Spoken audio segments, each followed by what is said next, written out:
প্রথমে বলবো আজকে আমাদের একটু পরেই টুইটার কর্মসূচি শুরু হবে। সেই টুইটার কর্মসূচিতে এক্স হ্যান্ডেলে আপনারা সবাই আমাদের যে দাবিগুলো তুলে ধরা হয়েছে সেটা সবাই করবেন এবং যারা জানে না তাদের কাছেও পৌঁছে দিন। টুইটার কর্মসূচিটা যেন ফলপ্রসূ হয় এই আশা আপনাদের কাছে রাখছি। আপনারা যেভাবে এই একটা বছর ধরে যেভাবে লড়ে যাচ্ছেন, এই পরিশ্রম বিফলে যাবে না। দ্বিতীয় যে কথা বলবো যেটা যে বিভিন্ন নিউজ চ্যানেলে আপনারা দেখতে পাচ্ছেন যে 23-এ রেজাল্ট দেবে প্রাথমিকের। তো আপনারা ভেবে দেখুন 22-এর পরীক্ষা কবে হয়েছিল, কবে রেজাল্ট দিয়েছিল, কতদিন পর। আর 23 কি আগে দিচ্ছে না দেরিতে দিচ্ছে? 23 কিন্তু অনেক দেরিতে দিচ্ছে মানে এখনো প্রসেসিং করতে অন্তত 1 মাস টাইম সময় লাগবে। তো আপনারা ভেঙে পড়বেন না, পজিটিভ থাকুন। আমি একটু 5 মিনিট লাইভে এই কারণেই আসলাম, পজিটিভ থাকুন। আমাদের যে পরিশ্রম আমরা করেছি সেই পরিশ্রম বিফলে যাবে না। আমরা চেষ্টা করছি 23-এর রেজাল্টের আগে যাতে দ্রুত আমাদের নোটিফিকেশান আনা যায়।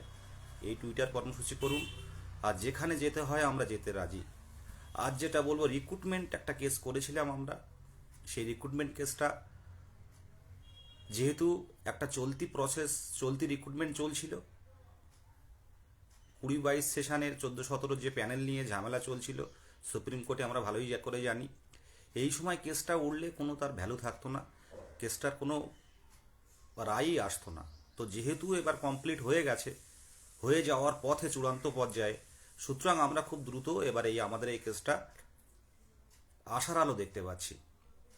রিক্রুটমেন্ট একটা কেস করা হয়েছে, অনেকে আপনারা জানেন, কলকাতার নামী অ্যাডভোকেটের কাছে।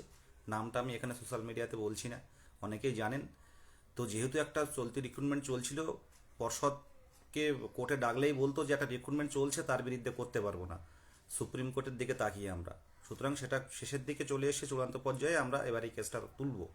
আপনারা পজিটিভ থাকুন, একটাই কথা বলবো, পজিটিভ থাকুন। নিউজে অনেক কিছু দেখাবে, যদি দেওয়ার হতো রেজাল্ট অনেক আগেই দিত। তবে সরকার যদি মনে করে তার বিরুদ্ধে তো আমরা কিছু করতে পারি না। তবে আমাদের যেটুকু করার সেটুকু কিন্তু করে গেছি এবং করব, এটুকুই বলার। একটু পরে টুইটার কর্মসূচি শুরু হবে, আপনারা নিজে টুইটার করুন, লড়াই জারি থাকুক। আজকের যে জিনিসটা আধার অসহায় বোধ হচ্ছে আজকের দিনটা, এই 23-এ রেজাল্টের দেখে। আগামী দিনে নিশ্চয়ই ভালো কিছু আসবে, অপেক্ষায় থাকুন। আজকের দিনটা হয়তো খারাপ, আগামী দিনে ভালো হবে। আমি দুটো কথা বলতে আসলাম, আপনারা ভয় টেনশন করবেন না। আমরা আমাদের যে পদক্ষেপগুলো আমরা এগিয়ে যাব, অবশ্যই আশার আলো খুঁজে পাবো। এটুকু বলে আমি শেষ করছি। টুইটার কর্মসূচিটা শুরু করুন, একটু পরে টুইটার কর্মসূচি শুরু হবে। আপনারা সবাই রেডি থাকুন। যারা অ্যাপ এখনও নামাতে পারেননি, অ্যাপটা নামিয়ে নিন। খুব দ্রুত কিন্তু আমাদের এটা ভাইরাল করতে হবে।